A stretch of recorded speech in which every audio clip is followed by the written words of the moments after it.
hang tight during a moment of difficulty and things are going to get better. No, you can't afford to delude yourself about what's happening in your country. The center of gravity of the global economy is moving away from America. It's moving away from the West. And it's not coming back. This is very important for you to grasp. This is not happening arbitrarily. It's happening for fundamental reasons. It's happening for reasons to do with economic, social, demographic, geopolitical fundamentals. This isn't a whim of global capital. This is happening by necessity. It must happen, and it's irreversible. America is receding from the international stage. It is receding from the global markets. It is receding from international trade. It is receding from international engagement. Now, I'm not saying that America is going to become completely irrelevant, but I am saying that it's not going to be what it has been. It's not going to be what you've always known it to be or what you always thought it was. It's never going to be that again. It's never going to be the global superpower that it once was. It's going to be a regional power, no more, no less. In many ways, it already is just a regional power. And this downgrade is being accelerated.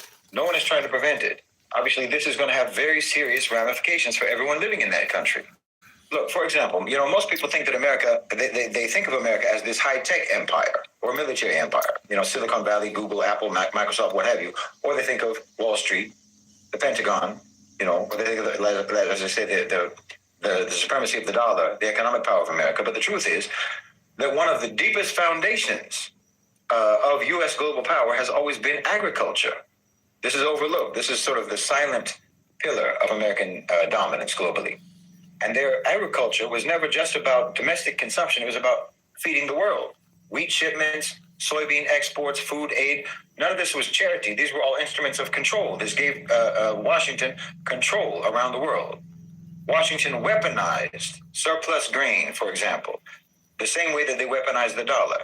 For decades, if you wanted to feed your people anywhere in the world, you had to deal with America. You had to deal with America. But now look where we are in 2025. Those ICE raids have completely gutted the agricultural labor force in California, where I think something like or over half of the workers were undocumented. When those raids started up and they intensified, up to 45% of workers just stopped showing up. Crops were left in the field to rot. This is collapse engineered from within. That's what's going on in your country.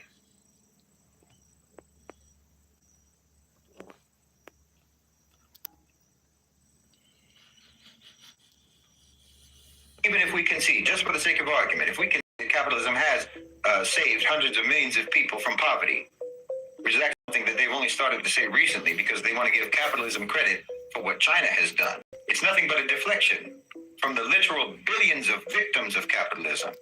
Because capitalism was a driving force in colonization, in slavery, modern slavery, famine, ecological disaster, deadly working conditions, on and on. So, for example, European colonization is estimated to have caused 50 million deaths.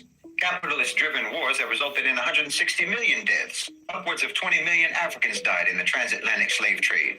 This is all from the impact of capitalism. Take credit for that, too. And that's just in the history. That's just in the past. But if you're talking about today, well, at least 8 million people die every year because they can't afford medicine. That's capitalism. About 9 million people die every year because they can't afford food. Half of those are children under the age of 5. Well, that's capitalism. 3 million people die every year because of unsafe working conditions. That's capitalism. So that's about 20 million people per year, or about 500 million, half a billion people since the year 2000.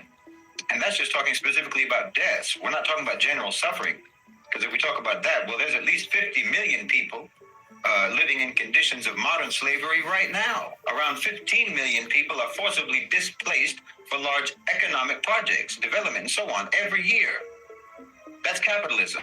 1 billion people are living in extreme poverty right now. That's extreme poverty. That means it's below the official World Bank poverty threshold of $2 a day. So if you make $3 a day, that doesn't include you. 854 million people are undernourished today because food prices are too high. That's capitalism. Over 2 billion people lack access to essential medicines due to high costs. That's capitalism. I could go on. And like I said, the World Bank set the international poverty line at around $2 a day. And anyone earning anything above that is technically considered to have been lifted lifted out of poverty. So yes, if you make just $2.50 per day, capitalism has rescued you. It's a deliberately low standard designed to make the numbers look better. It doesn't reflect any meaningful improvement in their lives. It simply changes the way that poverty is measured, just to try to make capitalism look like it's doing more than it is and helping more than it is. You eliminate poverty by redefining it as not poverty. Even if we concede, just for the sake of argument, if we concede that capitalism has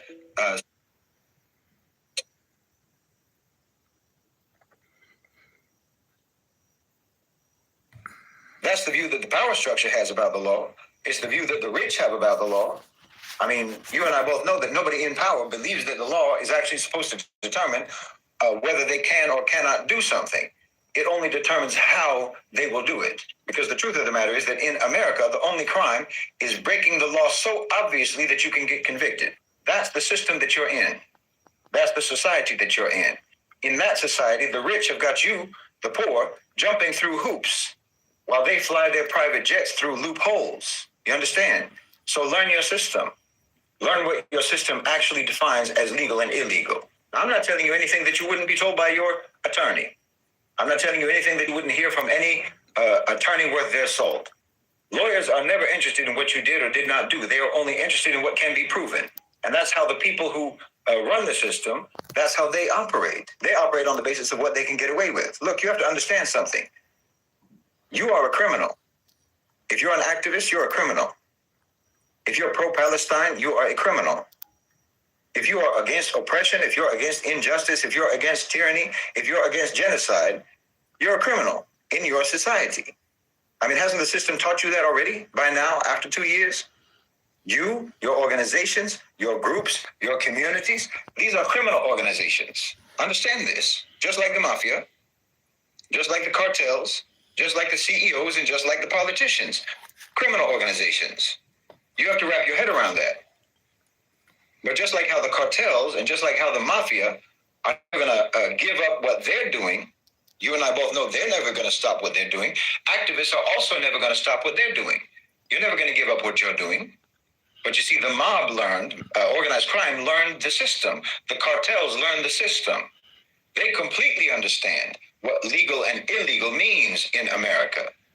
So they do their best to stay on the side of what is legal. And legal means, again, whatever cannot be proven illegal in a court of law. That's how your system works. Do you understand? They don't get legal advice. They don't get high-paid attorneys in order for those attorneys to tell them to stop their criminal activity. No, they have lawyers to tell them how to continue their criminal activity without going to jail, without getting convicted. That's the view that the power structure has about the law. It's the view that the rich have about the law. I mean, you and I both know that nobody in power believes that the law is actually supposed to determine whether they can or cannot do something. It only determines how they will do it. Because the truth of the matter is that in America, the only crime is breaking the law so obviously that you can get convicted. That's the system that you're. Survival is not going to just be about trying to endure or being able to endure what the system does to you. It's also going to be about learning ways to disrupt what the system itself depends upon. Because corporations don't care about your vote. They don't care about your protests. They don't care about your suffering. That's very clear. But what they do care about is their own bottom line. They care about their own profitability. So if you can insert yourself into that equation, if you can alter or impact their profitability, suddenly you become relevant. Suddenly you have leverage. Suddenly you have a voice. Persistent demonstration that ultimately you have the ability to impact the profitability of these predatory corporations that are, in fact, your feudal lords in America. This constitutes a revolution by attrition. You don't always need to overthrow a system. You need to make it more expensive for that system to exploit you. You need to make it more expensive for that system to exploit you rather than to negotiate with you. Make it more worthwhile for them in dollars and cents to deal with you in a dignified manner. If they don't deal with you in a dignified manner, then you can guarantee that that way of engagement will not profit them. When you prove that you can affect profitability, then you secure a seat for yourself at the negotiating table. That's when the corporations and the politicians who serve the corporations, that's when they're going to be forced to recognize you, because they're never going to recognize you, not as a voter, not as a citizen. but they will recognize you as an economic actor with the power to destabilize their system. That's the only way they're ever going to recognize you. So Americans are going to need to stop being passive consumers and start becoming active disruptors. Yes, use these tactics for Gaza now. Refine them now.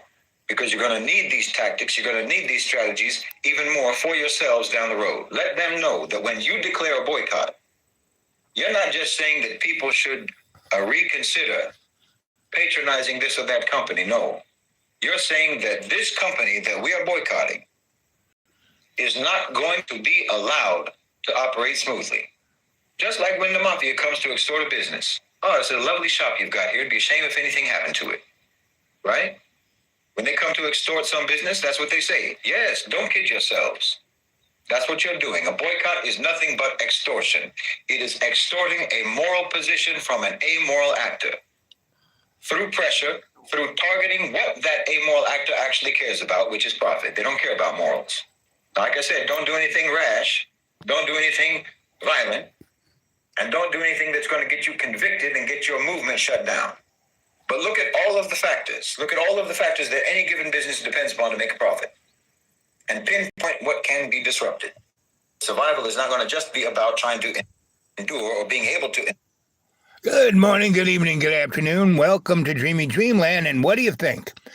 I've been trying to get a little conversation going. And thank you, Mr. Solaronics Tones. Boy or girl, gender, whatever. I love you, right? It says, yes, tariffs failed the plan. Crash of the markets to take the spoils by the spoiled 1%. But kids, you don't realize that they just didn't put a total orange turd in charge, you know? They put him there he got there for 4 years, 8 years ago, right? And that was to soften the Americans up, to make them realize this is a moron that we don't want. So who did we pick? Another moron, you know, who was like brain dead, right? And that's what we have to stop doing. You know, the Who had this great song about don't get fooled again. We get fooled all the freaking time. That guy has really hit it out. He's one of my favorites, right? That's why I started off with him, right? So there's only one of you, right? So who has something to say, right? Thank you for the 5 thumbs up. Let's hear some more interesting stuff. And now this is another point of view. Now this is Occupy Democracy. And these guys are what would be considered the loyal opposition because they don't really talk about how to fix it or what to do, just what's wrong. And as long as you talk about what's wrong, you're fine. Hey, Jagger, as Trump spirals into a reactionary panic over the Epstein files, well, the reality is pressure's coming from all sides. Now, the only thing standing between Trump and whatever revelations lie in those Epstein files are his cadre of protective GOP toadies in Congress. And today's instantly viral video, well, it's a sinister slice of political reality served up just for them. Now, you're going to want to see this. You're probably going to want to share it. It's going to run in just a second. It's an absolutely chilling but insanely effective ad. Now, the resistance happens in many ways. But as you're about to see, today's video is a dramatic knockout punch. To win, we have to hit them from all angles. South Park, well, they have a lock on putting the mock back in democracy. But our gut check ad coming up, that's actually even more disturbing than this. Governors in 6 states, West Virginia, Mississippi, Ohio, Tennessee, South Carolina, and Louisiana, they have all agreed to deploy state National Guard troops to join the 800 D.C. troops that have already been activated by President Trump. And the video shows Guard troops now helping law enforcement at 10 different metro stations in D.C. President Trump claims crime was out of control in the nation's capital, though local officials are calling the troop buildup politically motivated. They are pointing to statistics that show violent crime in D.C. is at a 30-year low. If you're in one of these blue cities, you need to right now get prepared for the occupation that's coming to your city. It's Ken Harbaugh with the Midas Touch Network. This episode hardly needs an intro from me. I'm talking with Army vet turned Nazi hunter Chris Goldsmith about why Donald Trump is calling on Republican governors to deploy their National Guards to D.C. This isn't about addressing crime or keeping the peace. It's the opposite. This is about provoking a conflict in a blue city using troops that Trump assumes will be loyal to him. And mark Chris's words, this will not stop with D.C. Now, I still have faith in our military members to abide their oaths to the Constitution, but we are in incredibly dangerous territory with a commander-in-chief who is out for blood. I'll let Chris and my conversation speak for itself, and apologies for the background. I'm on the road this week, but we'll be back in my usual studio soon. Here's me and Chris. Welcome to the Ken Harbaugh Show. I've got Chris Goldsmith back, the founder of Vets Fighting Fascism, which holds accountable extremists across the country, many of whom are in our own government now. Chris, you had a incredibly viral TikTok trying to explain the setup. I mean, that's what Donald Trump is doing with these deployments to Washington, D.C. You opened that video by saying he wants blood in the streets. Can you explain the threat and why he is using the National Guard to instigate what we fear is coming? Yeah, Donald Trump is acting as if he wrote the authoritarian playbook. And I think that when people hear me say that, they have like two conflicting ideas, is that he's not smart enough to do that, and he doesn't like read, right? Guys, you got to realize. And that he's not a strategist. He's not a planner. And I think both of those are true. Oh, Janie Poo. Hey, I thought I noticed a flavor there. Scientists who study authoritarians say about authoritarians is that they have guys like authoritarian this impulses. These guys are the loyal opposition. You have to be a certain kind of person. These authoritarian impulses are not trained. They are natural. Whether it's a cult leader or the leader of fascist Italy or Nazi Germany. Again, Donald Trump isn't doing this. He is a moronic orange turd. He is a game show host. You know, first he was on NBC for 11 years, where that's the only place he made any money. And he grifted that show too, because when they were doing product, possession, he said he wanted a cut of that. I mean, he is just a grifter. He's already, grifted about $1 trillion in his pocket, which he is, sending in big bags over to what's his name in Hungary. That's his retiring. That's the plan, because the shit's going to hit, and he's just going to get on his $100 billion gold airplane that the Arab toadies gave him, and he's just going to fly into Hungary land, where they have loads of pedophile rich people who are just having a great old time there. So anyway, get ready for this. And the only way you can respond to this is not through anger or fear. It's through love's co-creation. Go into your neighborhood, start people.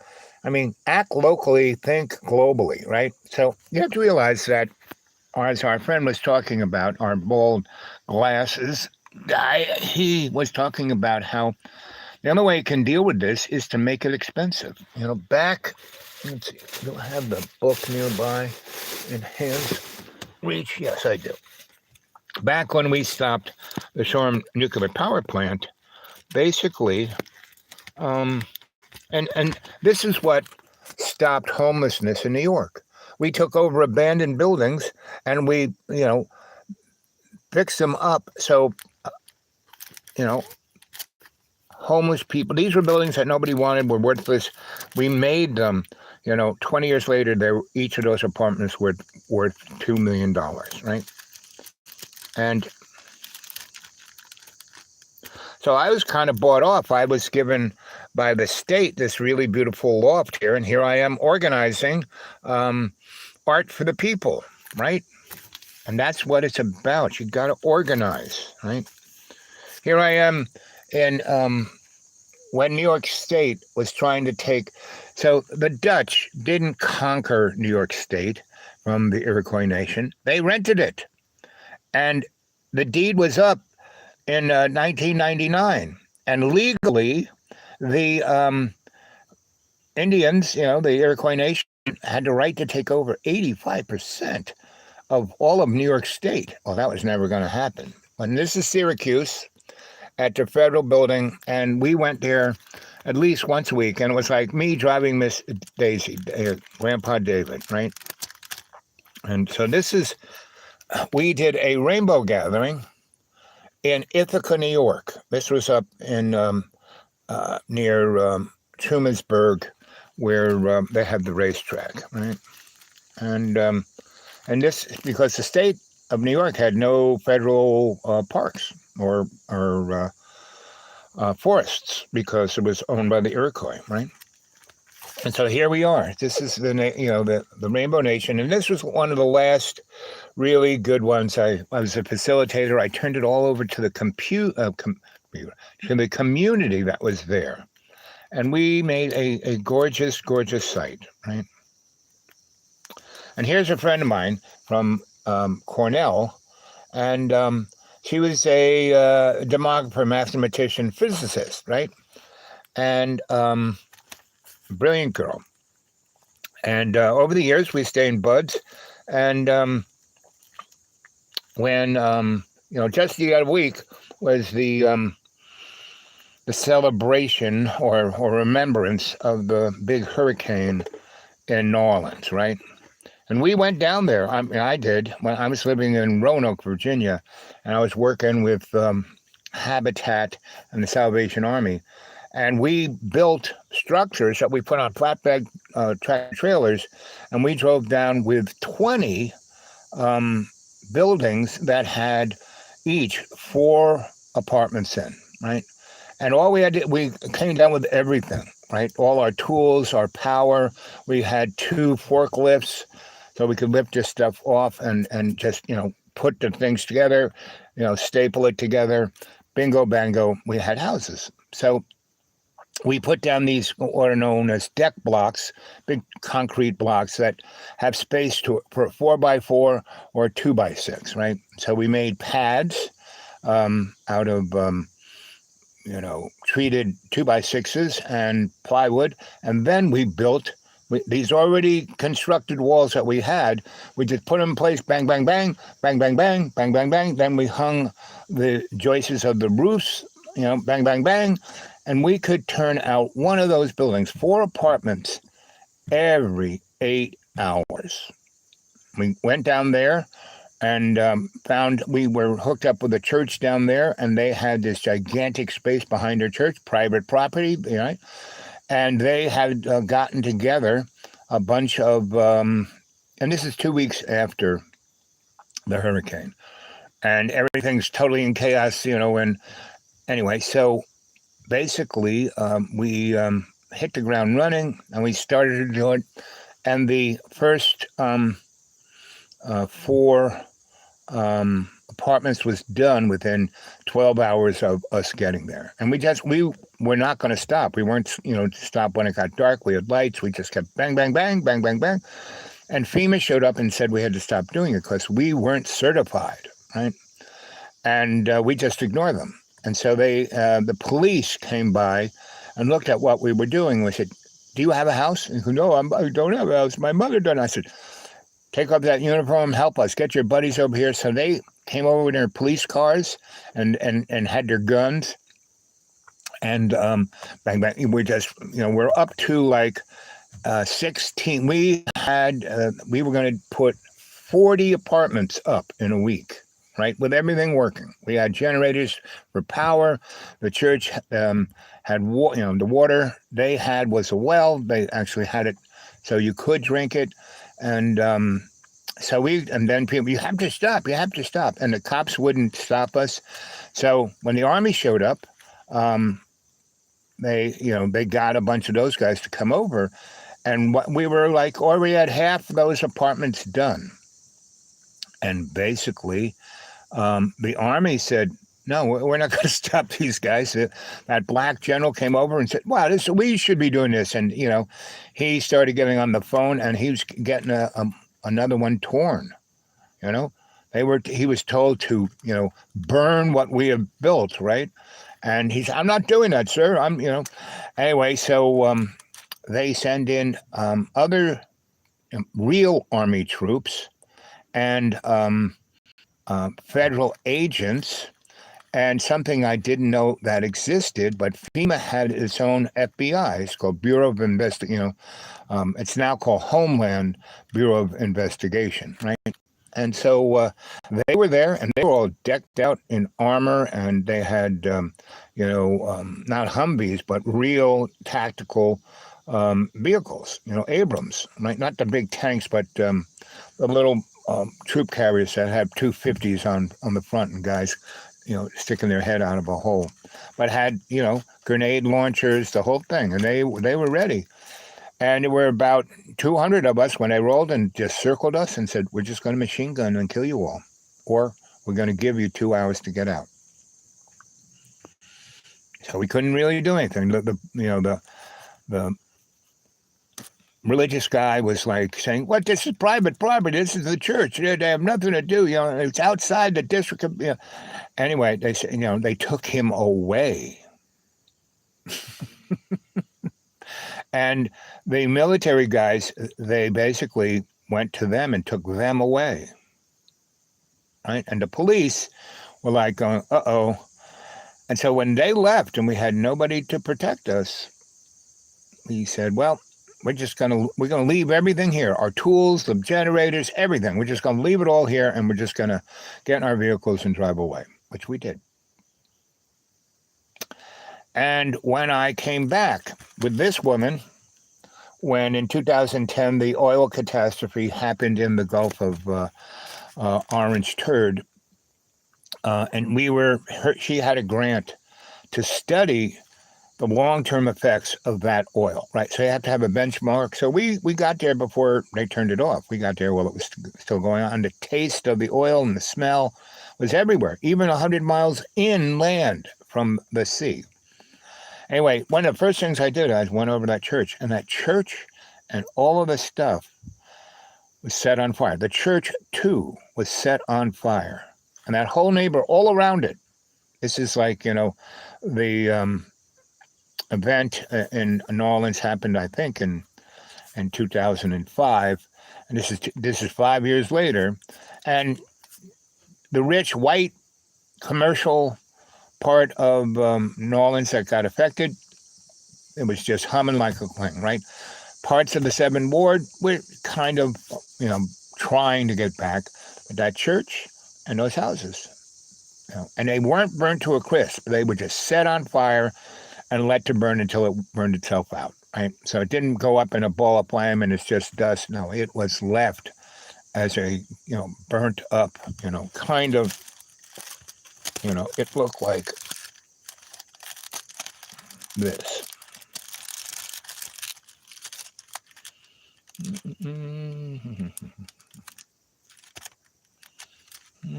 Let's see if I can find anything that shows it. Yes, here we go.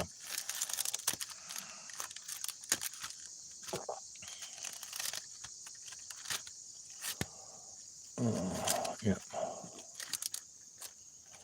Boom, boom, boom, boom, boom. Oh, I should just do this so you can see the pictures while I flip through them. So here's my apartment, right? Here's my beach, right? And there's Christine Barton, Spartan Newman, the person who invented modern computer graphics. That's, the logo of a Pixar company is that little lamp. That was her PhD thesis when she was 16. She made that. Here she is. Every time she looked at me like this.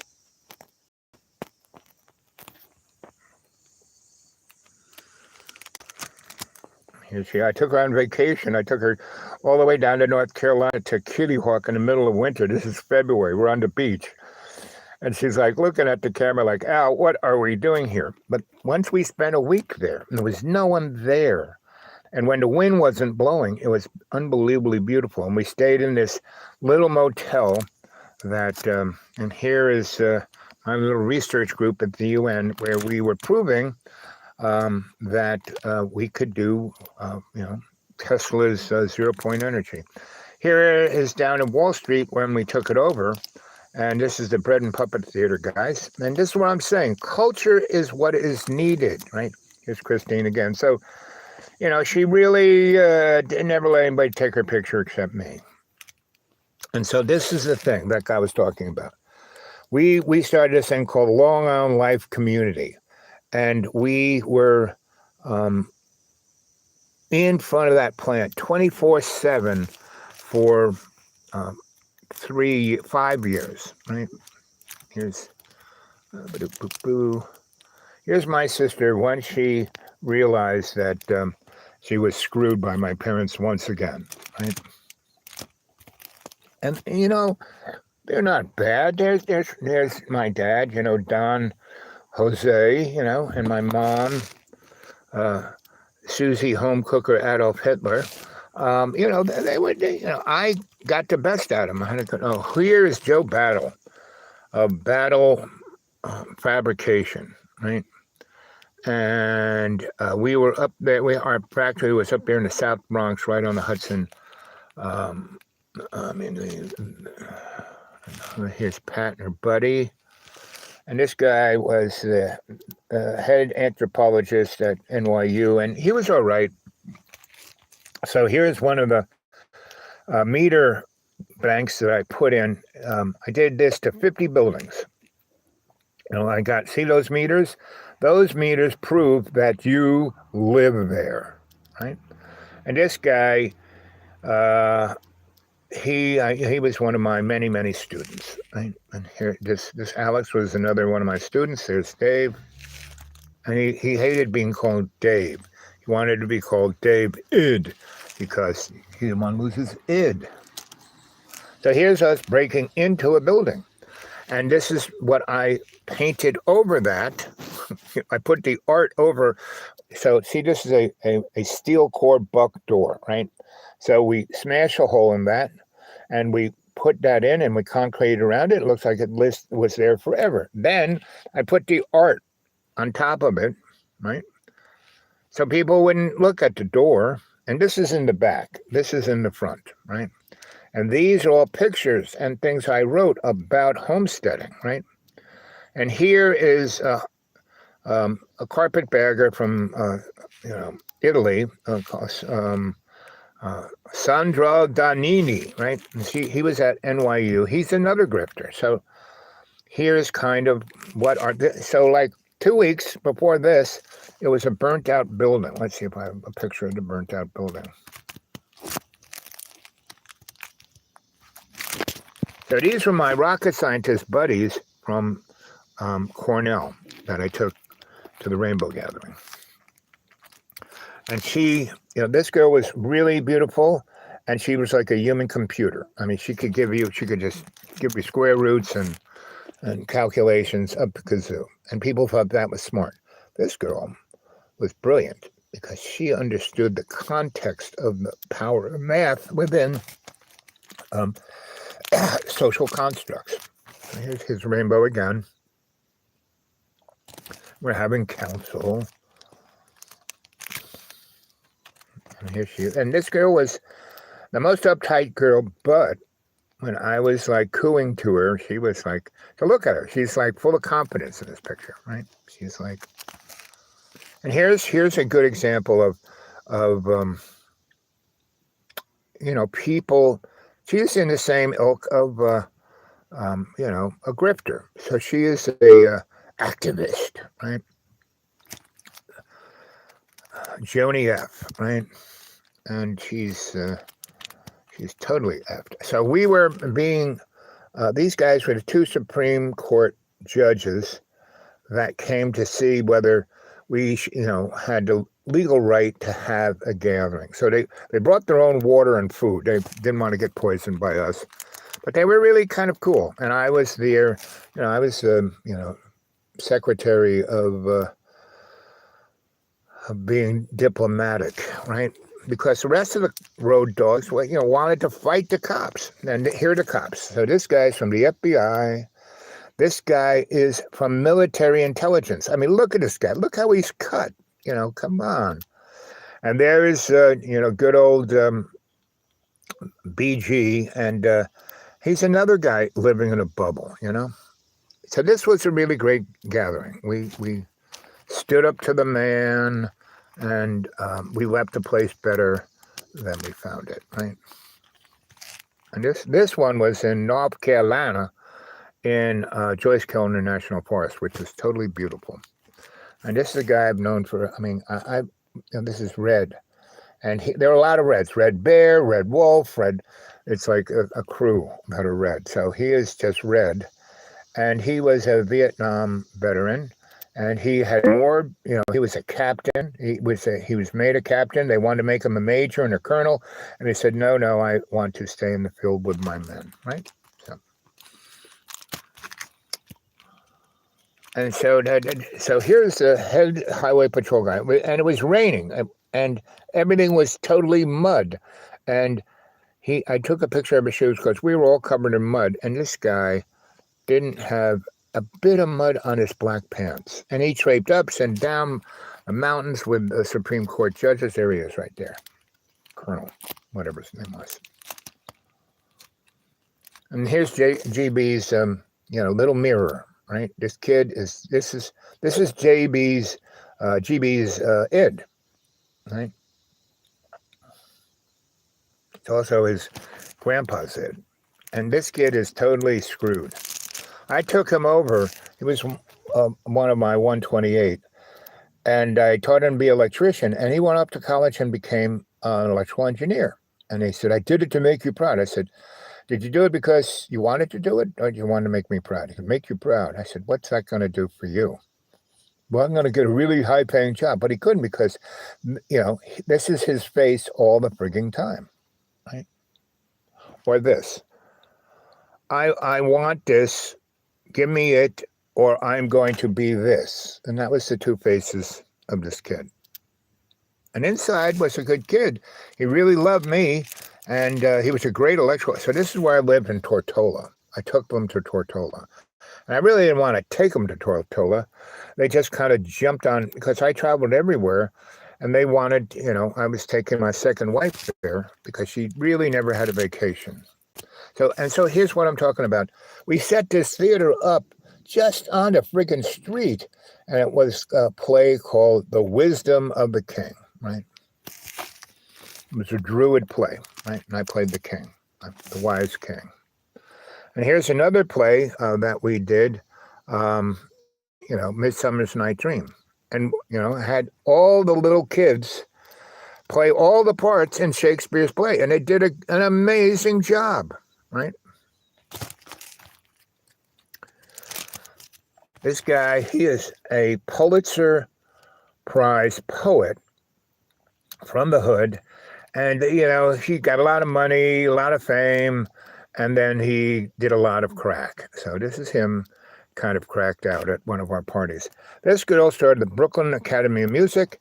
This girl was the #1 fixer in the Democratic Party. She was their logistician, strategist. That's how I got that beautiful apartment, the state of, and so this girl, she was just really sweet and really horny, and she just had too much sex with too many of the wrong guys. So she always wanted to have sex with me, and I said, "No, we can kiss, I can massage your feet and make you come, but no, because this is the early 1980s when AIDS was really scary." And I said, "You just have sex with too many guys, and I'm always going to be there for you, where those guys aren't." And so I was always there for her, right? Even when she kind of ended up with AIDS, and everyone, she was the it girl, right? And once she got AIDS, it was like no one ever wanted to see her. So again, this is Joe Battle, and he was my boss. He owned this, he was an amazing inventor. He made all these surgical things and made a fortune. And this is this is Tony. He was a New Yorker from, the South Bronx, and he had the gene that he had. They were almost, they weren't came from the same family or even the neighborhood or anything, but they had that same inventive characteristic. Boo, boo, boo, boo, boo. Let's see. What else can we tell you? Let's see. Let's go back here. Let's see if I can find a picture of when we first walked into the place. I think I can. Well, here's Jared, Donna's cousin from London. He's Irish. His parents came from Ireland in the 60s. His dad dug ditches and then made a construction empire, right? And so he sent all his kids to college, and Jared's probably the smartest and didn't want to. And when I met him, he was a teen, like 14. And he hung out with me, and he skipped school, and we went all over London. He had never been to London, and he lived in Woking, which was a suburbs of London. And the train was right there. He could have just jumped on the train for $1 and gone hung out in London. Never did. So he went to all the cool places in London, like where the Beatles hung out, like Abbey Road and all of that kind of stuff, right? So again, you can kind of get an idea how burnt up this place. Just a crisp, right? And here's part of my crew. And this guy was a actor, heroin addict, right? And this guy was a poet, but black and poor, but very, very good. He could do carpentry, plumbing, electric, he could do anything. So he was, and this is a section of the West Side that was still in decay. It was, they kind of wanted to, Donald Trump wanted to bulldoze this all out. He had bought the old Penn rail lines that was over on the West Side. And it was like, I don't know, 700, it was gigantic. It was miles long and a mile wide right along the Hudson. Beautiful, beautiful, beautiful. And all he did was he kept making deals and taking people's money and then, running away with it. But it was obvious that was going to be built. So this building here, as you can kind of see, has no windows. And we are rehabbing this whole thing for homeless people, right? Both these guys were homeless, right? Now, they did have skill sets. So we had other homeless people that we were basically, and so we had about 20 apartments in this building, right? And we had a restaurant on backside, and I opened it up as Stone Soup. And there was another building right next to it. See how they kind of separated by that thing? Behind it was a beautiful, disgusting, lot, which we turned into a beautiful garden and grew food for everybody. Anyway, that was really a very successful thing, and it wasn't in the Lower East Side. It was up there, right on the border of, South Bronx and Harlem, and on the West Side, kind of near the George Washington Bridge. Anyway, so this neighborhood got destroyed when they built the George Washington Bridge, because they built a highway that came from the Triborough Bridge right across this neighborhood, like a 20-lane highway, and and it was all the business district, and so it destroyed it. And that was, thank you, Robert Moses. Right? So, and this guy here, really, he basically was an artist, painter, poet, but, he was a quiet guy.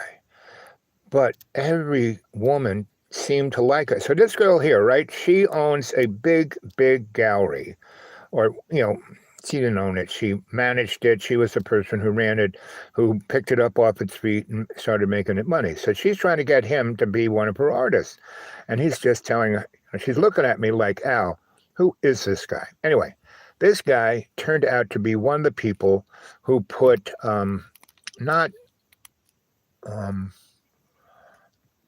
what's the other TV music thing? He did that one. Him and another buddy from our Potato Wolf. He was one of the producers of Potato Wolf. Me, him. Oh, I can't remember these people's name. This guy is a guy named Chipmunk, right? Smoking a joint. And he was the voice of the Fillmore East. There's a record from Janis Joplin and the holding company at the Fillmore East. And at the beginning of the record, you hear this guy go, Janis Joplin and the holding company, right? That was him. He had this unbelievable black, deep voice when he put it on. And otherwise, he was just another California surfer boy. And here we are at Elaine's, and I was doing a show there, meaning there's a painting of mine back there. And I talked Elaine into letting us do art shows there when we had no say, before we had no say no. And I said, listen, we have this 501c3. You can say this is going to cost you $1 zillion. You can take it off your taxes. And she said, wow, yeah. So here we are.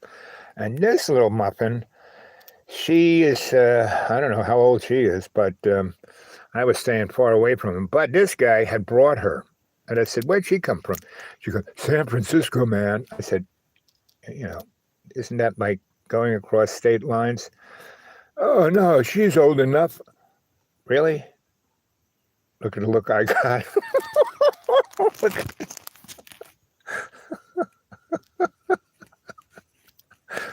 So you think Epstein's the first boy? No. No. Now this lady, I knew her up in Harlem. She was Italian, and there was a part, Harlem was everybody, not just black people, it was everybody. And when I was a little kid, she was the hottest Italian girl in PS 199. And she was like, when I left, she was probably 16, and she was like unfriggin', prettier, more sexy, and legal than, this girl. And this is what poverty can do to you. And she's only, guess how old she is? Come on. Can you guess? Can you guess? Can you guess? How old do you think she is in this picture? Come on. Hint is she has no gray hair whatsoever. And she doesn't really have wrinkles. She has, things of fat and skin, but no wrinkles. Now those are too big.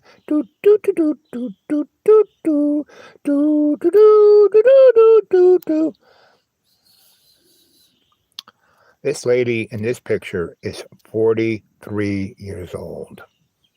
This is what poverty can do to you.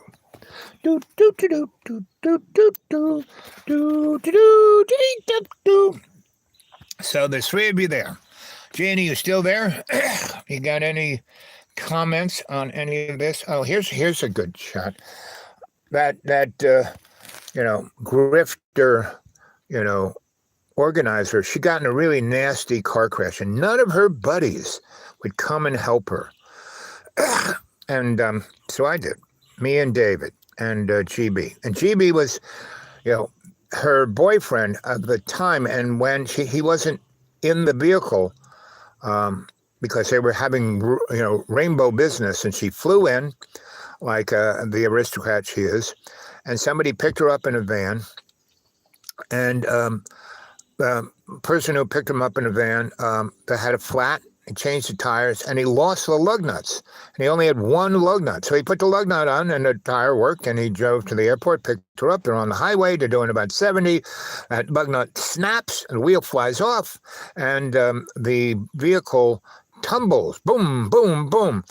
Janie's not, GB, GF. She's sitting, there's no seatbelt. She flies in the back of the van and gets knocked around. Boom, bang, bing, because the van is just tumbling. The door opens. Whoop! She flies out the door, and the door, whoop, closes on her leg. And just, normally it would have snapped her leg right off, right? Cut it off like a slicer. But when she went out the door. The thing is still tumbling. The vehicle smacked sideways on the front of the vehicle and kind of, crushes the vehicle sideways like a Coke can, and then comes to a stop on top of JF. And I kind of, she was just pulverized. Luckily, and why I'm showing you these airplane pictures, this is in Arizona, where the Air Force has their super duper fighter school and their, research kind of facility for, working type aircraft, right? They aren't mass produced. Oh, let's see if this thing flies. So that's what this was, a barnyard, right? And so I'm a big airplane fan. So I knew this was here. I'd gone there as a kid. And see, that was a big 1950s Imperial, it brought, a couple of tanks. You could take, 20 of those things could take a division anywhere in the world, right? And so anyway, this is that period with JF, right? And so we went there, and JF was and I don't like to use this word, it's very pejorative, but she was a cunt. Born a cunt, is a cunt, was a cunt, and she would have been dead, but she's in this Air Force hospital where they, patch pilots back together, that, are flying 700 miles an hour, like between mountains, and oops, didn't quite fit. And so, and they didn't get burnt up, but they broke every bone in their body. And that's where they invented the halo.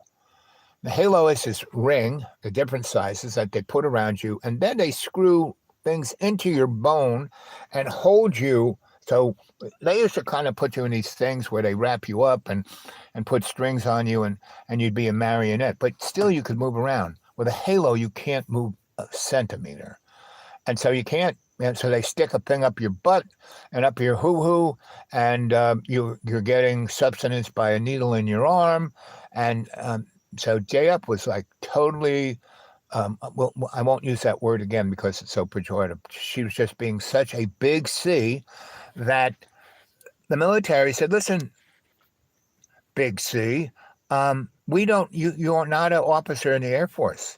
You're not really, we don't have any responsibility. We can just roll you out the door and leave you on the side of the highway. Behave. And she wouldn't. Right? And that's when GB called me up and said, you got to come. I said, well, I got a couple buildings I'm working on. We're working on another abandoned building. We're doing all this stuff. And Dave Id, or I'm just going to call him Id said, Id is like, how Wednesday has Thing, and Thing is very cool, right? Can't see, can't smell, can't talk, but he's the most salient person in the show, right? And he's true blue, he takes a knife for you, and his best friend is Uncle Fester, who always shocks him back to life. So, and that's the backstory. Thing is Uncle Fester's little science project back in the day when he was Wednesday's age, right? So anyway, so Id goes road trip, right? And so thing about Id and I is that, so he's not Thing. He's not smart. He's not generous. He's not empathetic. He only thinks about himself and what he wants. And he's kind of the orange turd if he was thin and 70 years old, meaning 10 years younger than, or 16 years younger than the orange turd.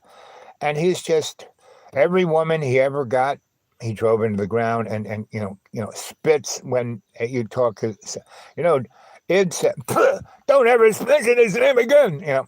So, and see, I'm a guy, if you're my friend, I don't give up on you. It doesn't mean I have to be there. It doesn't mean I have to save you. It doesn't mean, but I don't give up on you, right? I call you up, see how you're doing, talk to me, because since I left New York in 88, like I came back in 11, to go to this, one of my 128s, this girl, she called me up. She found me and said, Is that you, Al? Yes. I said, why are you, how come you never, I said, what do you want? And she goes, you're the closest thing I have to a father. I want you to walk me down the aisle. And I said, yeah, sure. She goes, if you don't show up, I'm going to come and get you and beat your ass. I said, I know that, so I'm coming. So I had money then, I could, get on an airplane. Which I can't do now. I don't have a, whatever they call that license. Anyway, so, because I don't have my slave ID, right? That's what it is. And that's what your birth certificate is, a slave ID. It goes all the way back to Admiralty law. When a ship would come into a port, right, they got a birth certificate, meaning they were put into a berth, and the guy in charge of the port would give, and you had to pay money. And it was like a grift. You had to give a percentage of what that thing was worth, and you had to pay an insurance to protect it, so the robbing swine wouldn't just go on your boat and take everything. So it was like a protection racket, and that's where we are now, right? Law of the water, law of the land. Yep. So anyway, in those days, I had everything. Birth certificate, passport, respect, because I was making lots of money and still helping people without taking advantage of them. I mean, in New York City, that lady I showed you, those two women that were on the couch, two of the most powerful, and Id still is pissed off at one of them because she wouldn't sleep with him and said, you are a loser. I'm not, I'm a leader of org. It's just like that scene out of Forrest Gump when he gets his Medal of Honor, and then he goes walking around D.C. and he sees the guys, screaming about the Vietnam War. And there's Jenny, and she's right there with this guy who's wearing a stupid outfit of all different kinds of uniforms, and he's slapping her around. And, Forrest goes over there nearly, he just picks him up by the neck. You mother, I'm going to kill you. That's Jenny, my love. He doesn't say any of that, but she goes, Forrest, put him down, and so. Anyway, that girl was not Jenny, meaning she had self-respect. Before she became a big-time art organizer and one of the founders and developers and executive directors of Brooklyn Academy of Music, at 15, she was the second chair at Lincoln Center. That's where I kind of met her, right, back in the day. And we became buds. I was like her younger, older brother. I was like 18 and 18, and she was like 16. So, but she was little, and I knew what it was like to be little. By this time, I kind of gotten to be 6'3", but she was like little, and Anyway, so. But anyone, so I've covered many subjects, right? And maybe we'll go back to, let's see. Whoops. Whoa.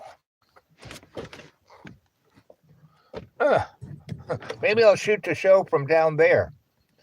How's the view? What do you think? I don't even know what it is. Can I reach it? I don't know.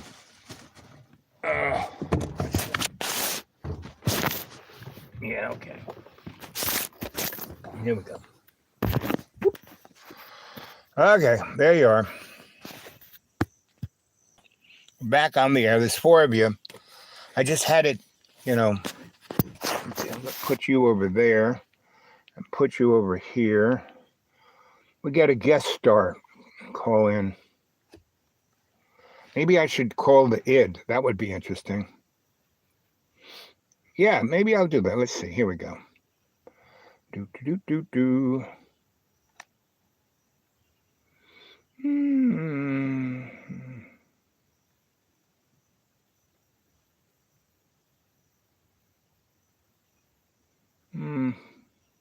Oh, let's go. There's Johnny Boy. Let's see what Johnny's up to.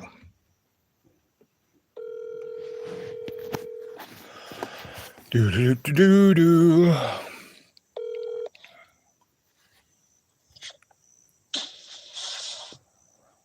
Hello? Hey, buddy, how you doing? Just checking in. Say something to the audience. I don't really feel like being in video right now. Well, you're not. Your voice is, but you're not. I thought you wanted to be. Hello? Yeah, I thought you wanted to be a movie star, an A-lister. Here you go. No one can. No one can see you. You can talk about whatever you want to talk about. Jesus, praise God, praise Jesus. You want to talk about that? You want to talk about your relationship with your family and how much you love them, your daughter and your sons. You know. Yeah. Well, go for that. Bye, I gotta go. Aw. So I shouldn't have said that he was on the show. Let's see, where is... Oh, there he is. Okay, I'm not going to tell this guy. I should have done the twist, not tell John. Yes, David here. Dave, how you doing? I just wanted to say that was fun talking to you. And do you have anything to say to the audience? I'm really working on a document right now. I had a meeting at 4, so no. On Sunday? I like Al. Okay. Bye. Meeting. He's an important guy. Sunday. I just try to do Jesus's work. So I guess we struck out for 2. Maybe we'll try this guy. Now this guy loves to talk, and he's an interesting guy. Let's see.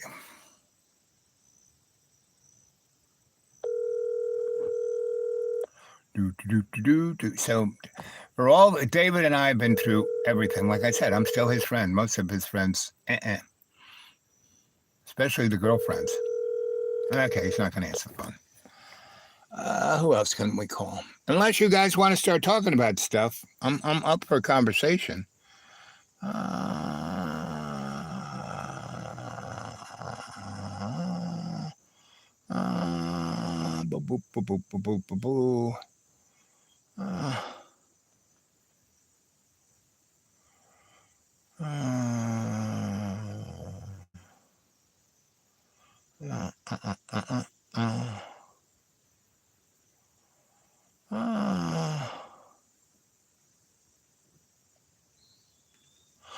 Let's see if Pete answers. Now, Pete's an organizer. Has been. He was like a gifted golden boy, right? He's a football hero. He worked for a large corporation, made money. He had the American dream of a white guy, right? And he was well educated. Hi, this is Pete. Thanks for calling. Well, again.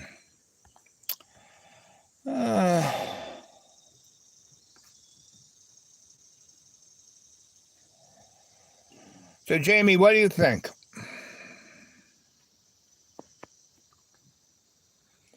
Great potatoes. What does that mean? Jane, what is? Oh, her great potatoes. Okay. Anyway, so go back into JF.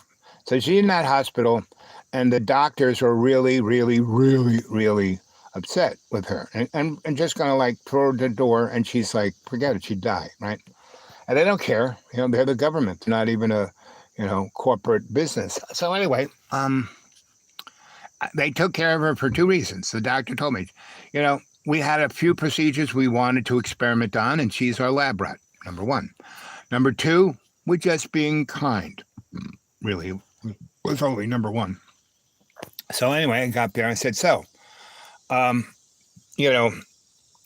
GB, who had gotten there like a week before us, right? Because no one would go down, and he was her old boyfriend, and they broke up just around the time the accident happened. So he's a nice Jewish boy, so he felt guilty. So he called me up and said, oh, you got to come. And I said, oh, okay. So, and Dave was there. So, and you heard David, I have a meeting. Right? So anyway, he basically, we went and got on an airplane and went down there and GB picked us up at the airport in a total beater car that barely ran, but the air condition really, really worked. He said, this is a rental. I said, what? Hertz? No, it's, oh no, it's Rent-A-Wreck. And the only thing that really matters is that the air conditioning works. I said, well, anyway, so we go to the hospital, and I had my little doc, because at that time I still had my practice. I was still teaching at the Swedish Institute of Medicine, where I was there.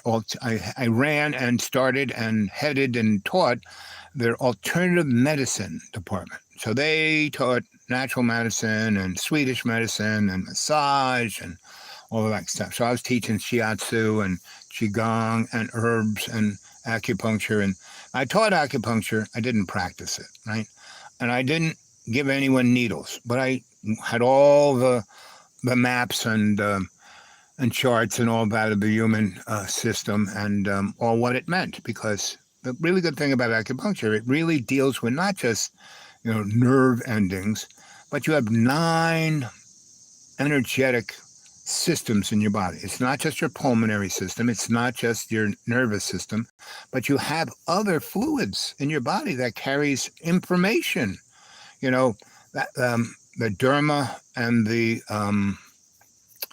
gooey stuff between your skin and the muscles themselves, and you check it by doing cranial sacral. There are 9 points on your head that you can feel pulses, and you can tell how.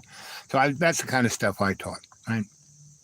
So, and I had other interesting things. Now they have these things called med beds. Well, I had one of those. I made one of those with crystals and electric coils that didn't have current running through them. They were using dark energy, which they now discovered, But Tesla knew all about it, right? And guys like Wilhelm Reich and other people had been researching that in the 30s, 40s, and 50s. And Wilhelm Reich could cure every disease known to man with, having you just be in this box, right?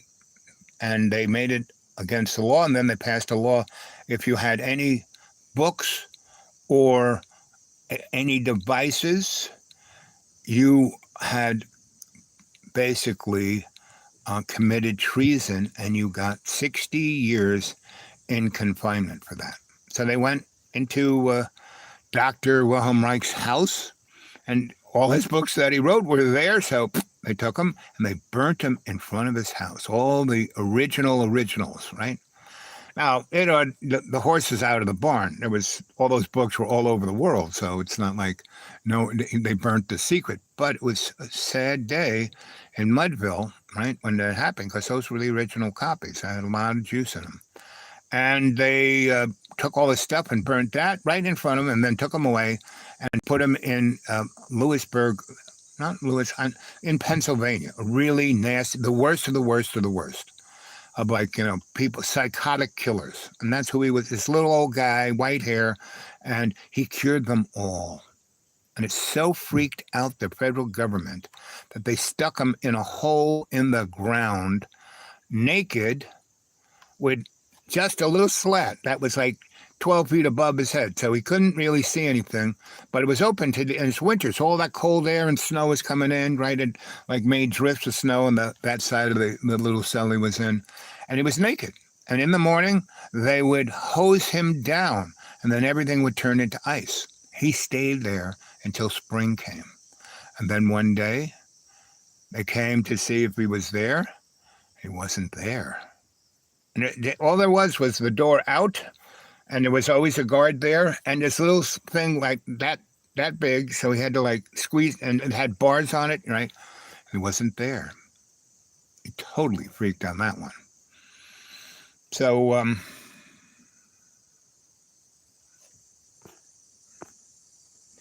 that's what I'm thinking, right?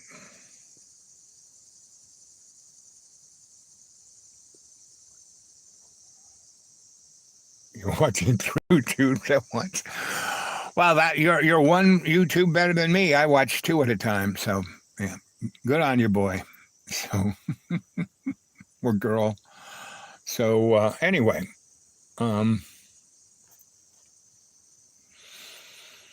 Oh, where were we? So Joni. So I go there, and the first thing I do, there's a spot, where Spock grabs this. There's a thing very similar to that. It knocks you down like be talking like that, and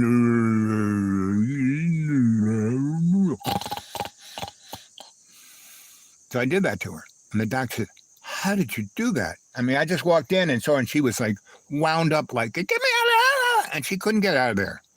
Meaning she had to stay in that thing for, I said, "How long does she have to, when are you going to take this out? What's the soonest you can take this out?" He goes, "Next week." But we were just going to roll her out onto the highway, And so I said, "Okay, fine." So I said, if I had a pitcher of margaritas, could you stick it in one of those bags and put it in her arm, and would it kill her? He goes, "Nah, it would just make her super drunk." I said, "Sounds like a good idea, don't you think?"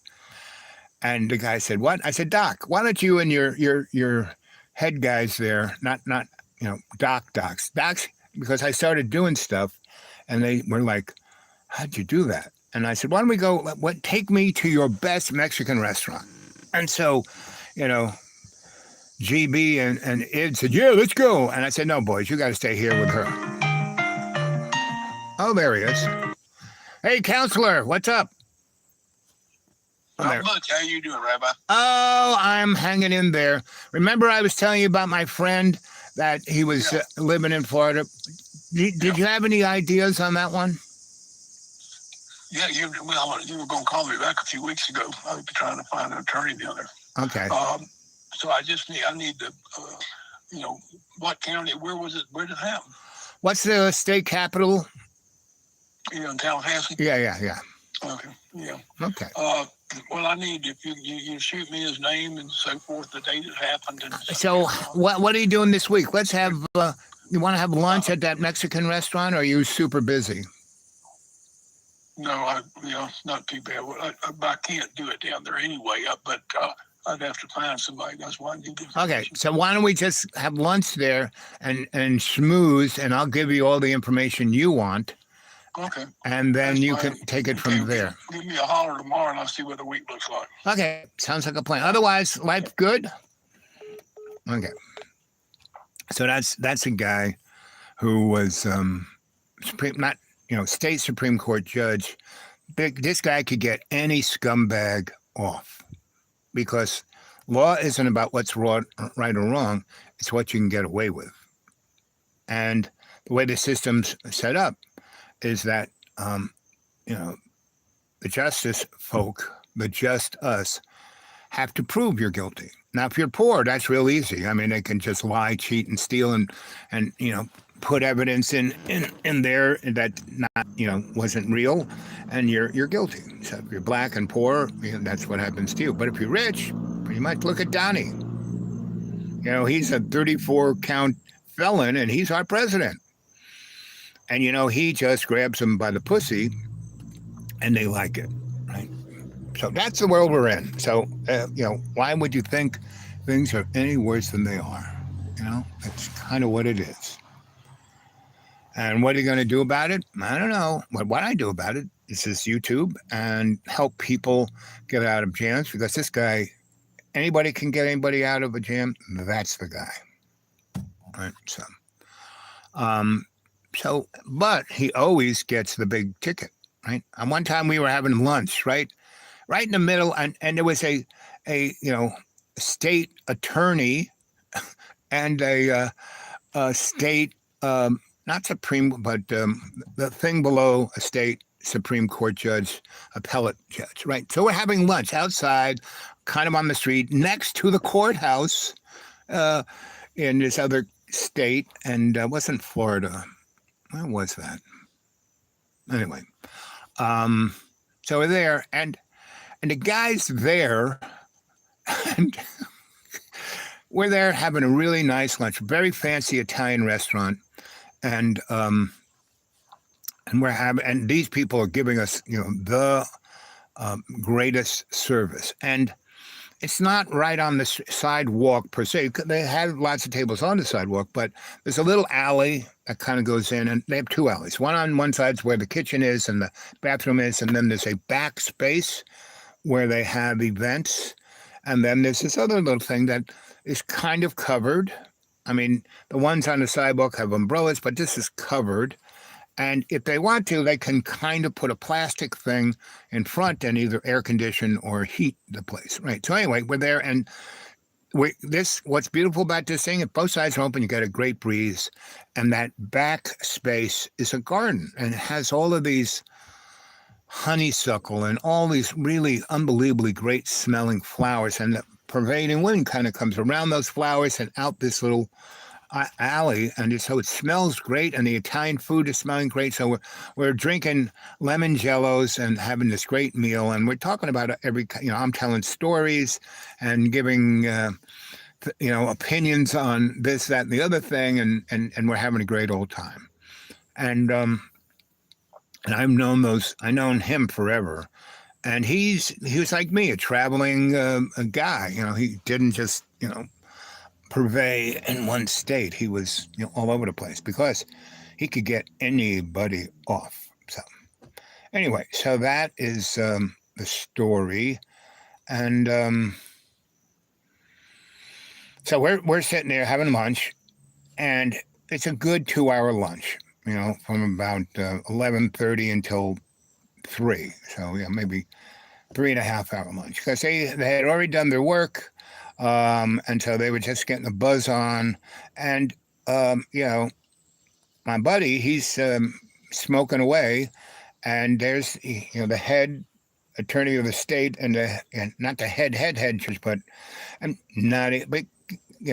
anyway, but the floral arrangement is kind of mixing with the smoke, so it's not that noticeable, and you really can't see us from the street, right? Because there's another little wall there, and you have to kind of come around it and then come into that space to see us. Well, it's kind of, you can just come up the sidewalk and walk in, right? But, no one's going to whack us, because both those other guys had their own security who were sitting at another table, dark suits, thing in their ear, glasses, and they're having lunch too, right? So they're not drinking them. But anyway, so we're talking, and at least 6 different people came in and, either gave him a stack of money that high and said, I need to, and they see these guys, and they go, and he goes, no, just come to the office later in the afternoon and bring somewhat amount of cash equal to this, and it'll all be fine. But that's just those 2 payments. First payment, is the first. You're going to have to pay me 3 more times for about that much money.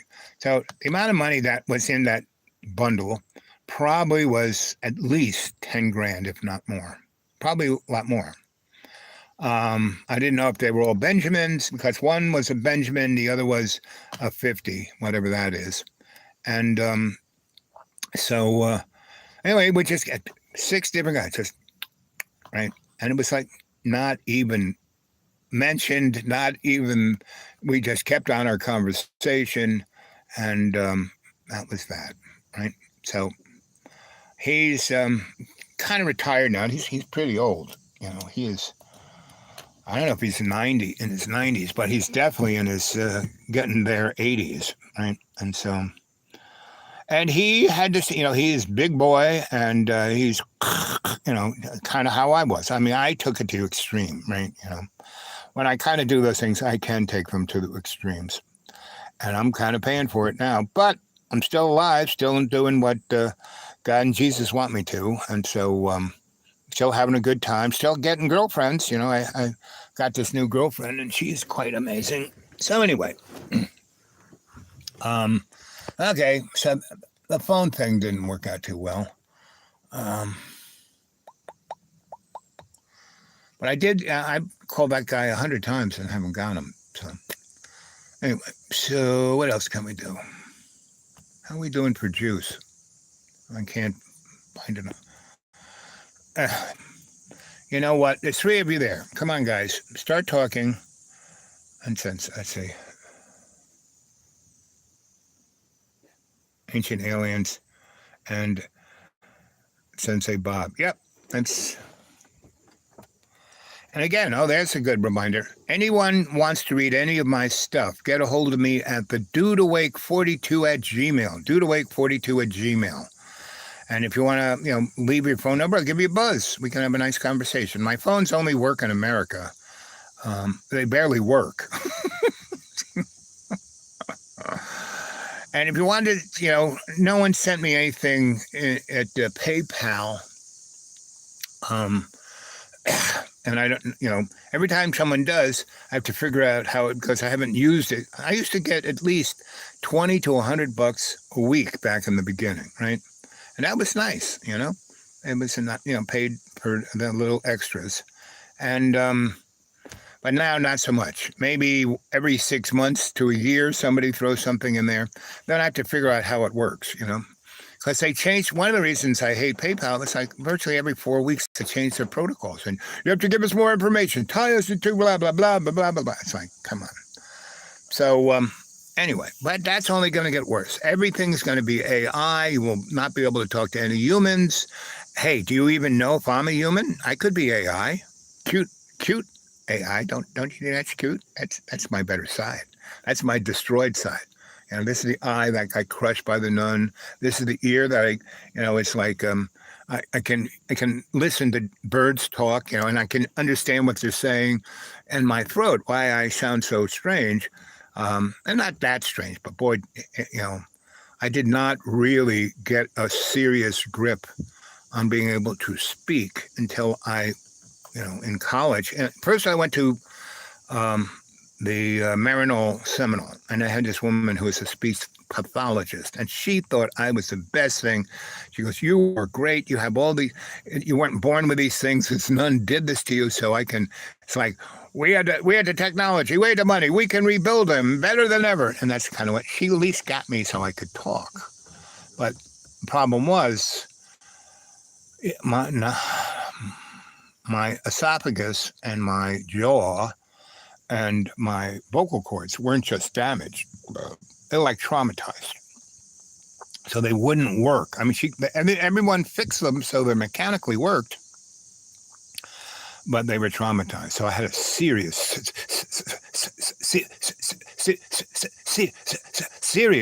stutter. I mean, that bad. And so when I went to grammar school, people took, so I went, by the time, and that's why I was a quiet boy. That's why I became I was always an observant kid, but stuttering like that, I never said anything. And I got, she trained me to before I would say anything, I would think about what I was going to say, play it out in my mind, put it on the tape recorder, and then play the tape recorder back. That's how she had me visualize. So I had to get really good at that to do it do it in a second or two, right? Instead of being there. Because I would do it 15 minutes later when I was ready to hit play, people had already left. And that was, man, when a bully would come up to me and I kind of ignore him because I could barely see him and basically barely hear them. And then once I realized they were there, I'd just say, and they'd be saying stuff. And by that time, kind of pushing me to get a response out of me. Not hurting me really, just but touch, today, if someone touched you the way they touched me, they go to jail. But I basically,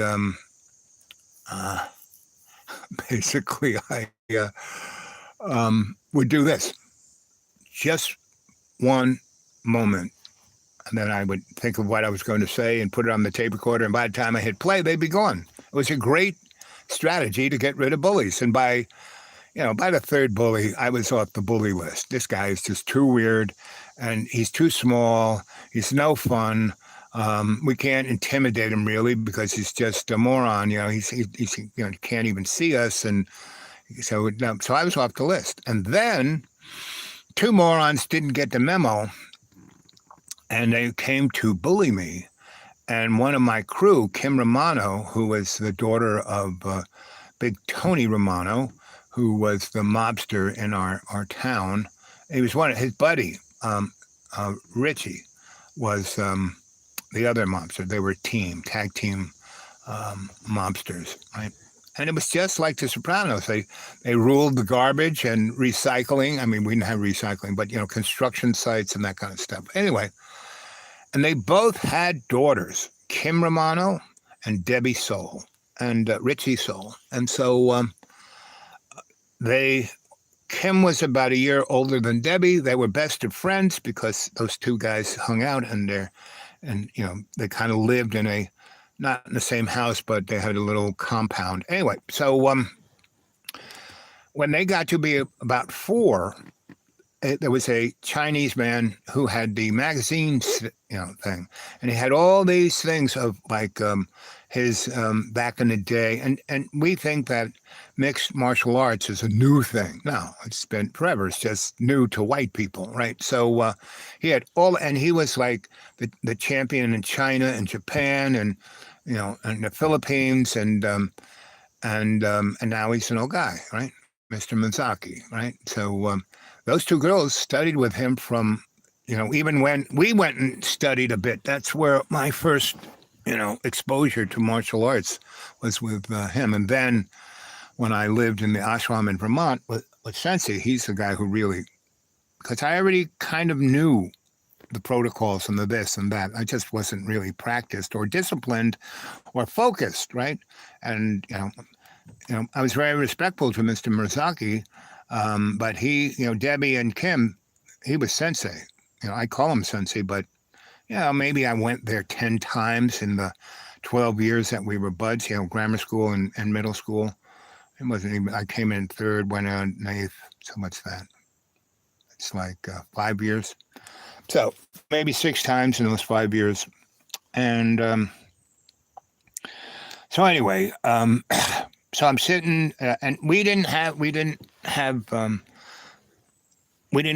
take our lunch in the cafeteria. We, the bell rang. We didn't go get online. We went out to the playground, and they had picnic tables. And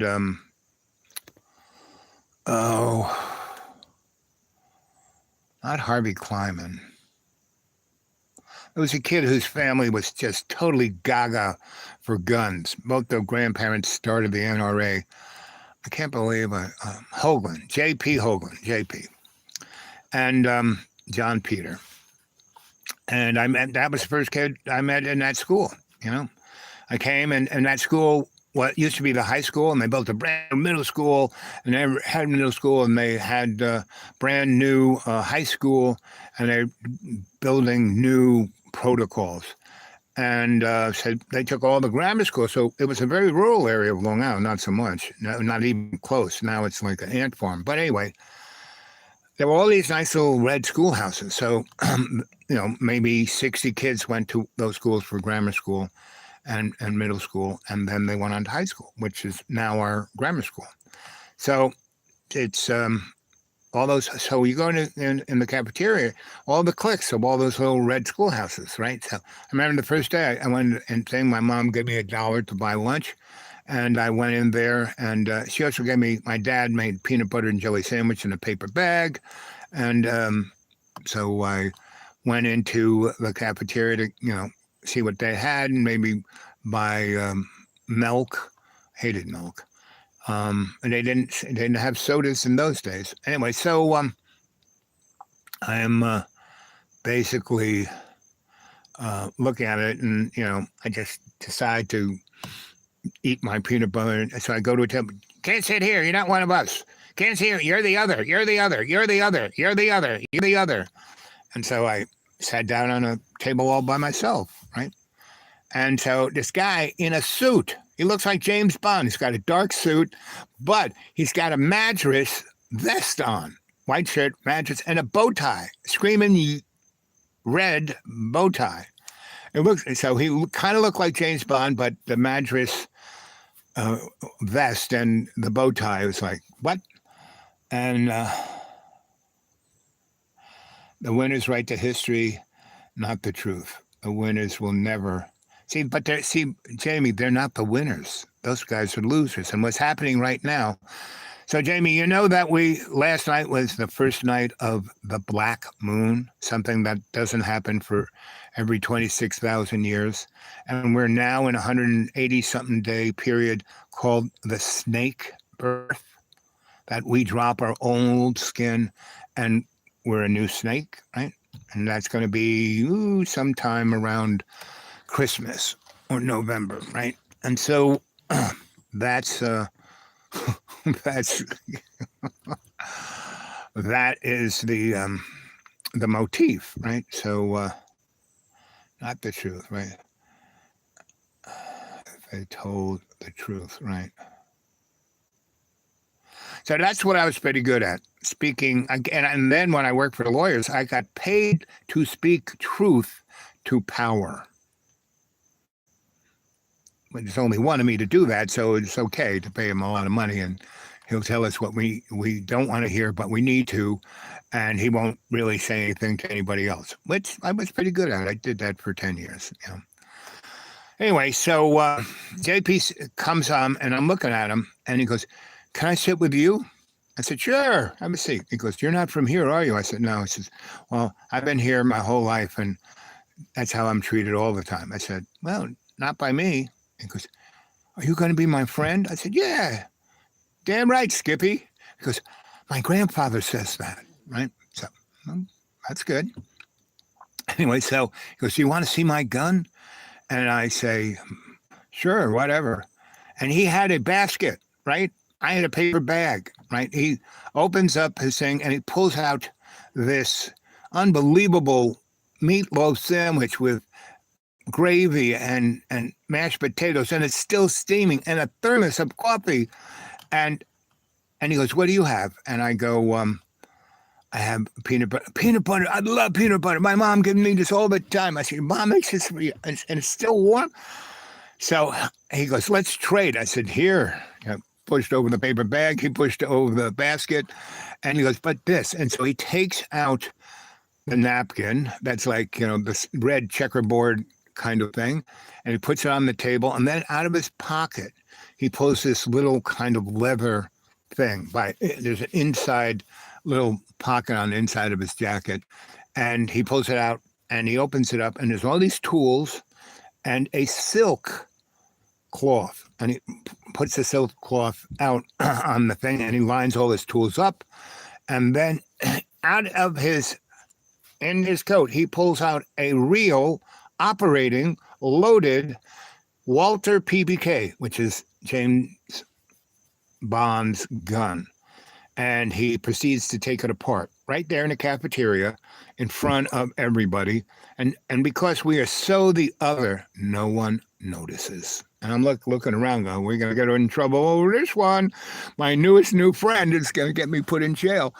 And no one noticed. And he takes it apart, and he's explaining how this works and that works. And I'm just like chowing down on that meatloaf sandwich and it's braid, it's like, this is amazing. A piece of lemon pie in there. Oh my God. Anyway, so I am like, and I don't eat fast, but I gobble it. And the coffee was great. My mother's coffee is like, pfft. Anyway, but that's how I got into coffee. My mom drinks coffee all the time. Anyway, so he puts the gun apart, puts everything back, and he goes, "Would you like to come home and meet my family?" I said, "Sure, baby. Definitely your mom for making this. This is amazing." So I do, and I meet everybody, and she had two guns.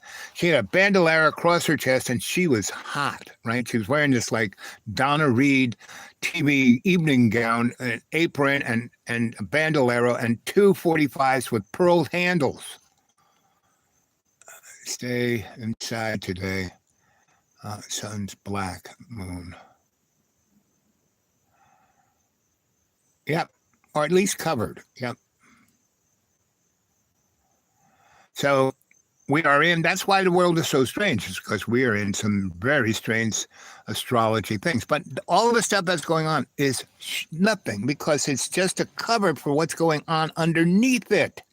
We have to be so distracted we won't notice what's going on underneath. And that's the stuff I played in the very beginning of this with the bald guy with the glasses. He's my favorite, right? He is just so right on. Because all the other guys that I get information from, they have their bias. They are representing a singular thing. They don't see the whole friggin' picture. He's the only guy who, other than me, is saying, hey, this is done on purpose because they're taking the United States. The United States ain't going anywhere, but they're taking them off the board. There's a new player. And it's not going to be China. It's not going to be EU. It's not going to be Russia. What's that leave? Africa. Anyway, so pretty much, went to the cadre. So it was me and JP. And then it was me, JP, and Debbie, because they had been going to this other school, like a private school. And, by third grade, those girls knew how to kill you 20 different ways. And they were both like Wednesday. But in reality, one was like Wednesday. Kim Romano was like Wednesday. And the other one is like Wednesday's friend who always wears, hippie clothes, and she can't wolf out. She can get the claws, but she can't wolf out. That was Debbie. Debbie, really sweet, really kind, really nice. But man, if she was like triggered. If anyone was going to hurt you, like me, she basically take them apart. Anyway, so they were so disgusted with, you're not one of us. You're one of those Italian people. Blah, blah, blah, blah, blah, blah, blah, blah, blah, blah, blah. And he walked by us like on the third day and said, boys, you got space for us? And we're all in third grade, right? And those two girls are like in my homeroom. So I kind of got to know them a little. And I was Italian too, right? I'm Italian. And so we bonded on he said, but you don't look Italian. I said, my mom's Irish and German. And I have a little Iroquois in me. So, I only have 30% or not even Italian. I said this, I'm Italian where it counts. And she and Debbie said, you're a stallion, aren't you? I said, and we're in third grade. Anyway, they walk by and they don't say, hey, Al. They say, hey, boys, can we, and I said, sure, Debbie, Kim, this is JP. And they're sitting on either side of him. And they're both going, boy, you're cute. And he basically still has the gun covered on the table and tools. And they go, wow, a Walter PBK. And they take it apart too. It's like, so anyway, it was a match made in heaven. So that was the beginning of the cadre. And then there was Matty Law, who was the only black in the town. And his father was a lawyer, and his father's father was a judge. So these people, their name was Law, L-A-W, And so that was Matty Law. And then there was Harvey Kleiman, whose parents were Jewish and had, weren't in the camps, but were like blowing things up in France. So they had really good English accent, English, like England, but also certain times they would kind of go into French, and certain times they go into Yiddish, and certain times they go into German. So that was my access to learning how to speak languages. And I still stuttered, and so the husband was a rocket scientist, and the wife was everything else, right? She had more doctorates, and she was super hot. So they were what is known as Reformed Jews. So they're Orthodox, but not batshit crazy, right? I mean, they wear Anglo clothes, as they would say. So anyway, and so they could speak any language. And that's when I kind of learned that, they were, as like 18, 19, 20 during World War II, they were in the resistance, and because they could speak so many languages and they were so smart, they could do anything, blow. So they never got caught. They were in some pretty tight squeezes, and they would kind of tell us stories, because we would go to their house because they had not just Jewish food, but every kind of food. And so there was Buzz, and his dad was Italian, and there was Vinny, and there were two Vinnies and a Buzz, and me, 4 Italians. No, and the girls. So there were, so there was like, so 4, and that makes 6, and there was 3. So there was JP, Harvey, and Maddie. Anybody else? No, that's it. So that was the cadre. And so within, I don't know, 2 weeks, it was formed. It was first me and JP, then it was JP, me, and the girls, by the 4th day. And Maddie came on Friday, and because he didn't even get into the cafeteria, people were like, and so he kind of they gave him a little table in the kitchen. So he watched what happened to us. So one day he didn't go in the kitchen, and he saw that, JP kept bringing a picnic basket and feeding everybody. So, boy, that looks good. So on Friday, he just walked through the door, and everyone just got out of his way. Like he was something. They just got out of the way because he was the only black and didn't want to, black people, don't let them touch me. And so he came over and said, hey, I'm Maddie Law. Just like, and that's what JP said, that's like James Bond. So that was 5 of us the first week.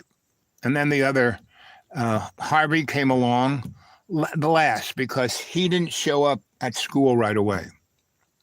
They had come later, like around Thanksgiving he showed up. And again, he was Jewish. He's only Jewish. There were no other Jews in that whole town. Anyway, so and then the 2 Vinnies and Buzz. And Buzz, he was this Italian. He was like my dad, movie star Italian, right? He was really good looking. All the girls loved him, but he never said his last name, and he just said, "I'm Buzz," right? And if the cartoon was Buzz Lightyear, he didn't do that. He just, I'm Buzz. And so he was Buzz, and he was fast. In sports, he was really good athlete, very good student, pretty much very good at everything he did, but a very good athlete, but not like a star athlete, but a really good. So a good team needs everybody else to be really good. And Buzz was very good at that. And in a team, he was very good at getting everyone to work together. So that was really his best talent.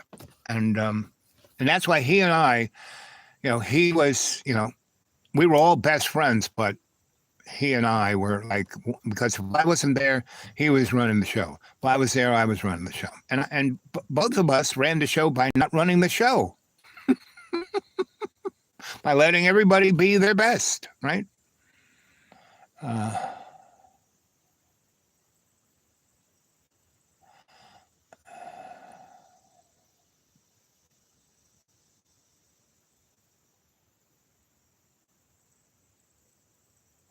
Honorable Rebel. That sounds like a good book. Can you is it on the email that I could read it? None of my shit works, so maybe mail me a copy of the book. We should start writing letters, Jamie, right? The post office still works. I don't know for how long, but anyway, I'm a big fan of letters. And once I start doing that, people start sending me packages. Back when Dragon was part of the cadre, I miss Dragon. He used to send me care boxes, with cheese and wine in it, and little art drawings he made, and I miss him. Are you still out there? Because every now and then he bounces in, and anyway. And there are a few other people. Guys, I am not really. I am bureaucratically and digitally challenged by choice, meaning I know how to use it. Well, I used to know how to use this stuff. I'm still pretty good at manipulating the bureaucracies, but the digital world, not so much. Once it gets really, see, the AI that is here is really 1980s AI. This ain't the stuff they're rolling out. It's like, right? And you know what's going to happen? And this is done on purpose. It makes exactly what happened during the 1920s when radio and all the gizmos were showing up, the stock market went through the roof, right? And then guys like Joe Kennedy played the market, you know, betting on it going down and then buying it low and shooting it straight up and then betting on it going down and just doing this. And he did that. Right now is what's happening. We're having the most unbelievable volatility. See, words like that get my brain moves faster than my tape recorder. But the volatility of, because we lost more stock on last Monday than in history.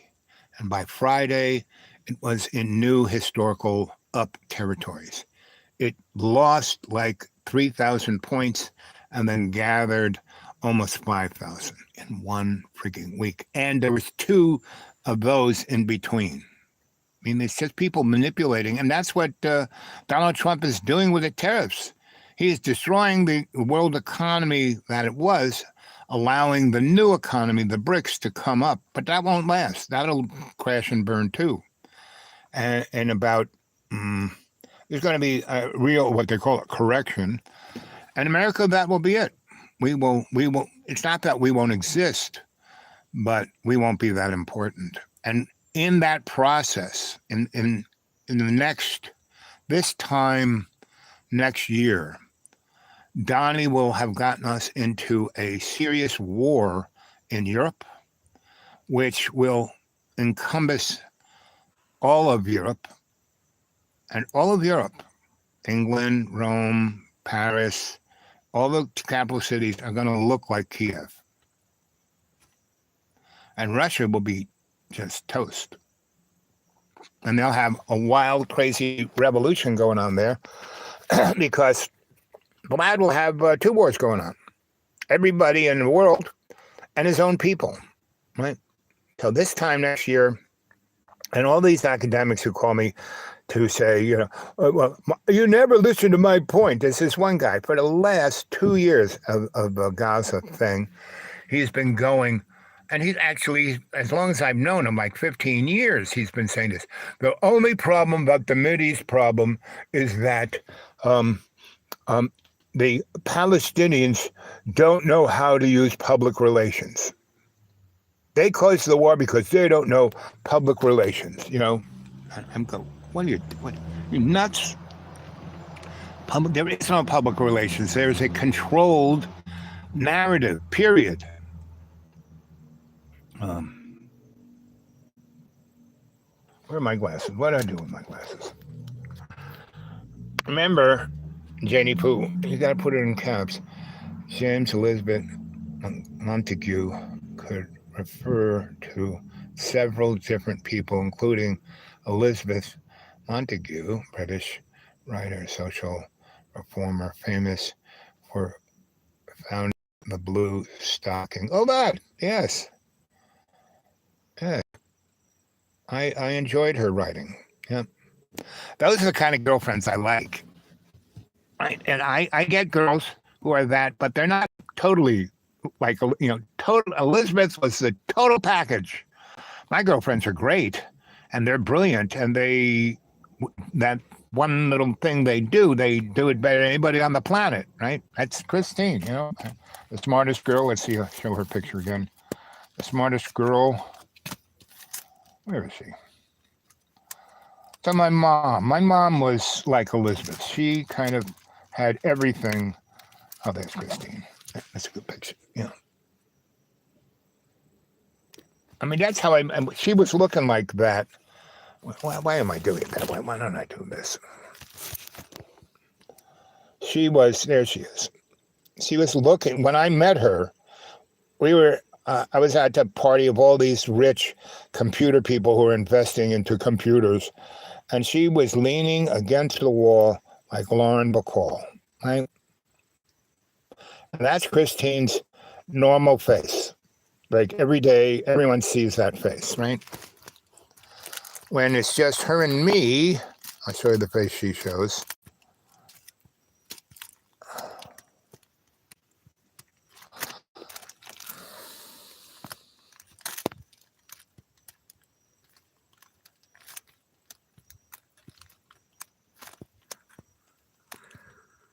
Where is she?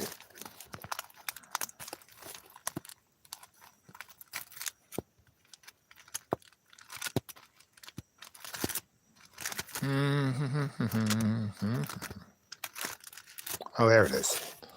This is the face when it's just me and her.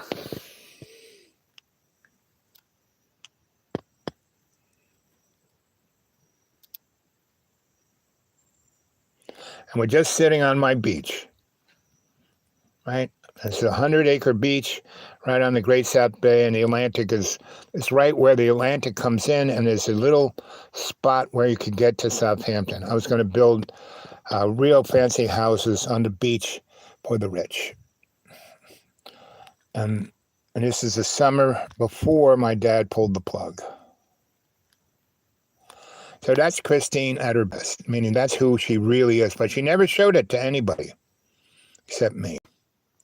And that's why General Electric, who employed her to basically make AI in 1983, wanted to hire me to be her boyfriend. They said, she is significantly much more productive when she is with you. And no one can stand her and no one can work with her because she's too brilliant. We have all these computer scientists and they have no idea what she's talking about. And then she does something all by herself that blows her mind. That can never be. She goes, I just did this. That's impossible. You can't do that. And she would like roll out it. And then we go, and that's why GE was paying her really more than any other woman ever got paid, right? And still, that wasn't enough.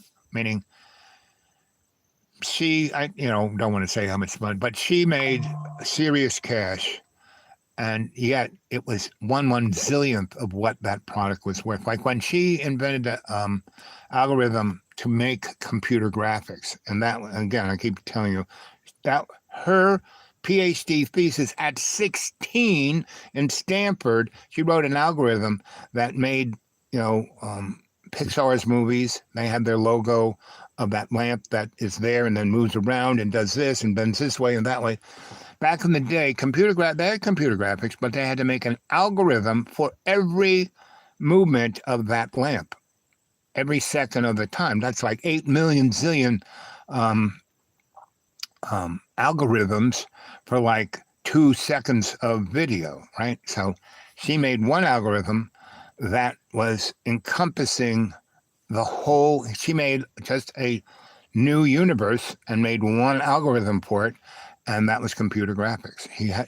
She did all these kind of people, but that's not mathematically correct. You're doing shortcuts. And she goes, yeah, it's called business, asshole. I was at this conference with her where the guy tried to pick her apart for every computer graphic software package on the planet was based on that algorithm, right?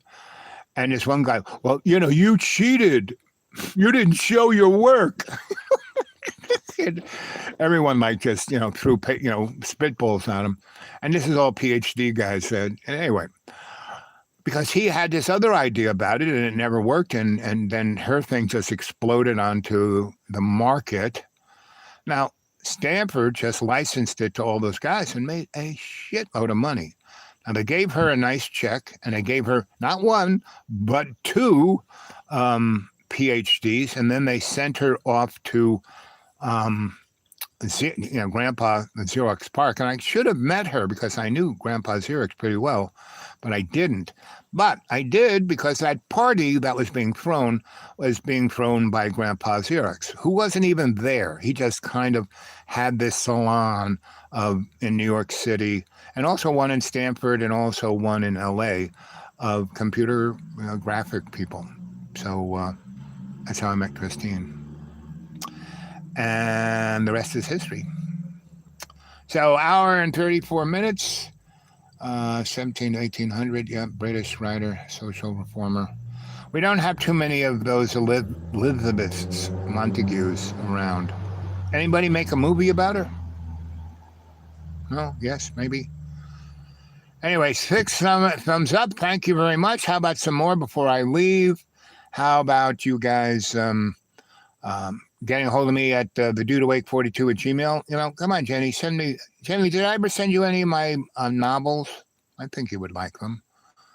Anybody wants them? I have to get my laptop keeps frying. It's not working. I've had it fixed 3 times by my digital guru, and he lives about almost 100 miles from me. So I have to drive 100 miles down there and then come up this gigantic hill with the Jesus Mobile, and it's not feeling its best. So anyway. Okay, kids, I'll talk to you later.